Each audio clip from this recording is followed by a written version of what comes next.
embarquer.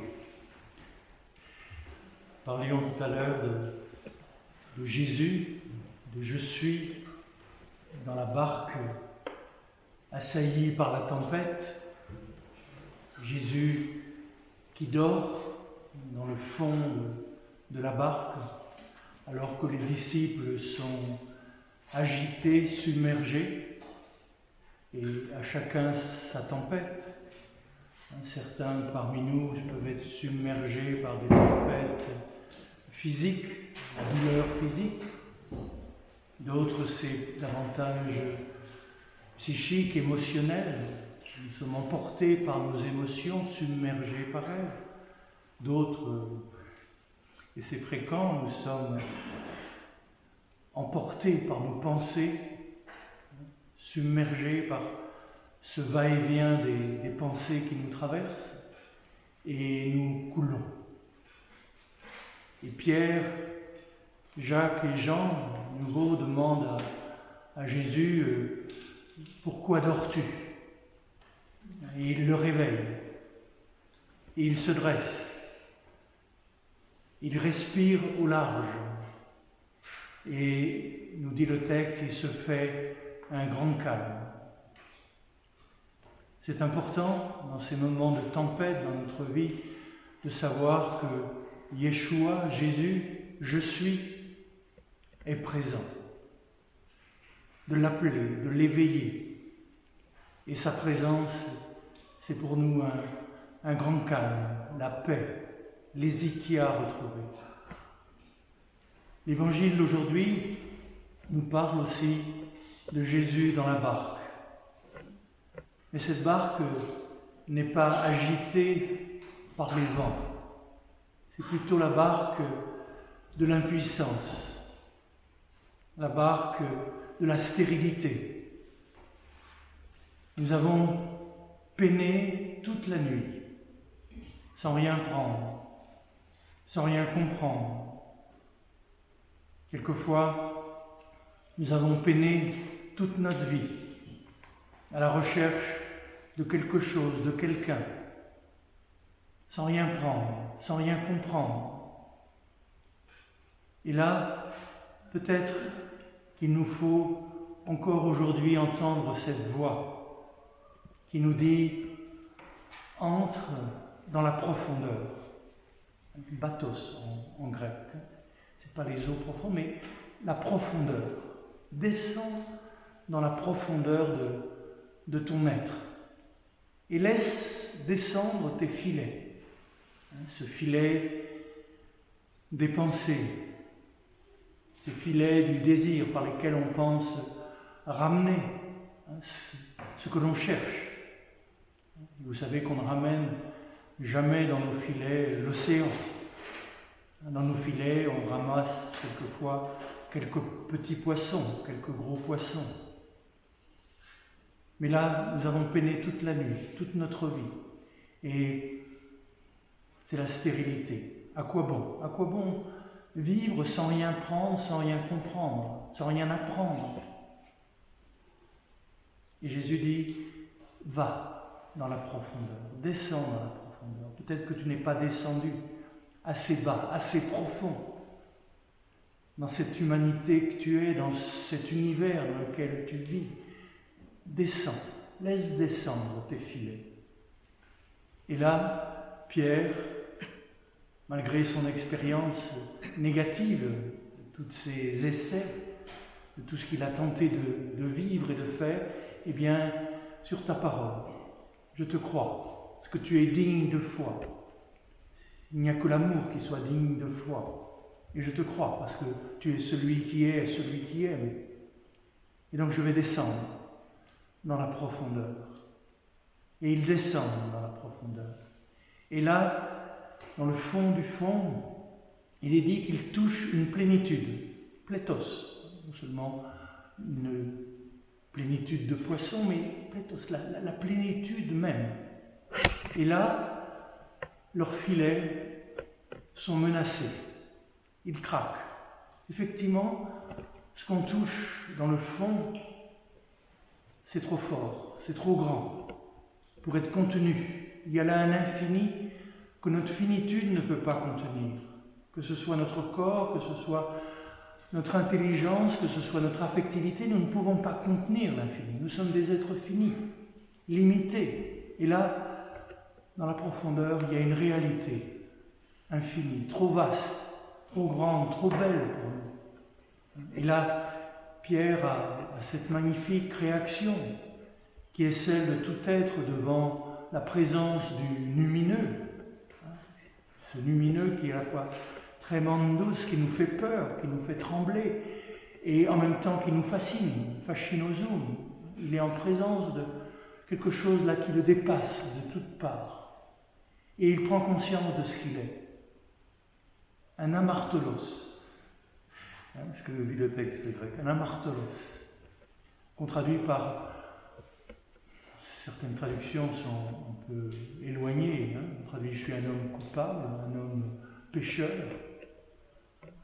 Amartolos, c'est littéralement quelqu'un qui est à côté de lui-même, qui est à côté de sa profondeur et de son essence. Je suis quelqu'un qui ne sait pas qui il est. Il reconnaît ses limites, il confesse ses limites. Et c'est pas possible que moi, je puisse te connaître, te rencontrer. Ictus, ce poisson qui symbolise le Christ dans sa plénitude, qui symbolise Dieu dans notre humanité, dans sa plénitude. Cette plénitude, elle n'est pas faite pour moi, je ne peux pas la contenir, c'est trop beau, c'est trop grand.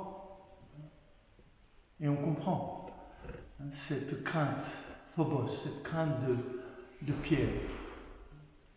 Et Jésus ne lui dit pas c'est bien d'avoir peur, c'est bien d'être lucide, de connaître tes limites. Bien sûr que c'est bien.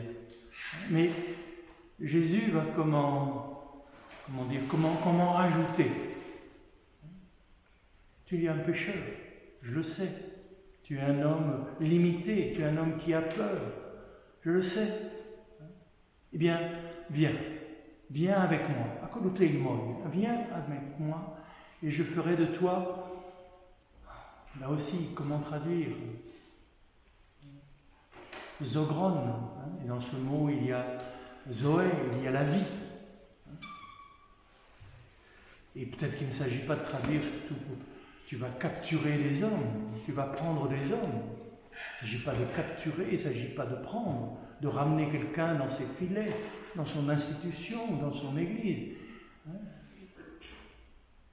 Zogron, il s'agit de rendre vivant. La vie, la grande Zoé. Révèle à ces êtres humains, pécheurs comme toi, limités comme toi, dans la frayeur comme toi, révèle-leur qui est là dans la profondeur, qui les habite, quel est le vivant qui les habite. Et là, on rejoint ce que disait saint Paul. La création est dans l'attente de la révélation des fils de Dieu. Toute la création est dans les gémissements et dans l'attente de la révélation des fils de Dieu.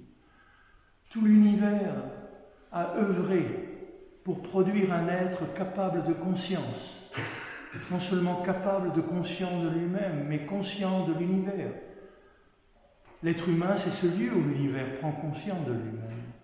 Et c'est encore plus que cela, c'est le lieu où l'univers prend conscience de sa source, de l'être qui le fait exister, de l'amour qui fait exister toute chose. L'être humain a été créé pour cela, et la création est dans l'attente, pour qu'on lui révèle le sens de son existence. Et le sens de son existence, c'est d'être relié au Père, relié à la source, relié au principe. La conscience nous a été donnée pour cela, la vie nous a été donnée pour cela, pour que nous puissions, avec tout l'univers dont nous faisons partie, nous tourner vers, prostontea, nous tourner vers Dieu, comme le Fils lui-même est tourné vers Dieu, et oser l'appeler notre Père. Nous sommes appelés à faire entrer toute la création dans la Trinité. C'est le sens de notre existence. Là aussi, écarte de moi cette ambition, cette pensée, je ne suis qu'un homme pécheur, incapable de comprendre tes lois, de comprendre tes sentiments. Et pourtant, c'est à cela que tu nous appelles, à entrer dans ce mystère d'amour qui fonde toute chose. Et avec le Fils, être tourné vers le Père, dans l'Esprit Saint. Ne crains pas. Laisse être dans le fond de ta barque agitée ou ta barque stérile. Laisse être celui qui est, celui qui aime. Je suis Yeshua, le vivant, le mystère des vivants. Laisse-le vivre en toi, n'aie pas peur. Malgré toute ton indignité, tes limites, il est là.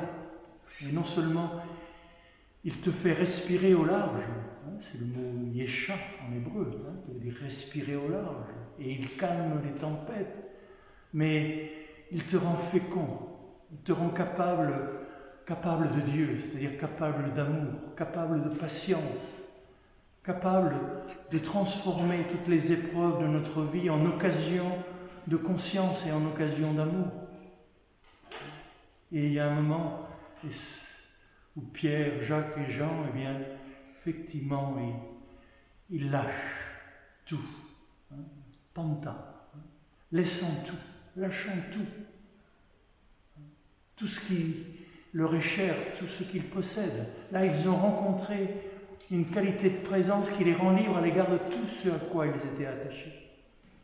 Un amour infini qui les libère de tous leurs amours finis et limités et jaloux et empêtrés. La présence est là en eux et ils peuvent se sentir libres à l'égard de tout.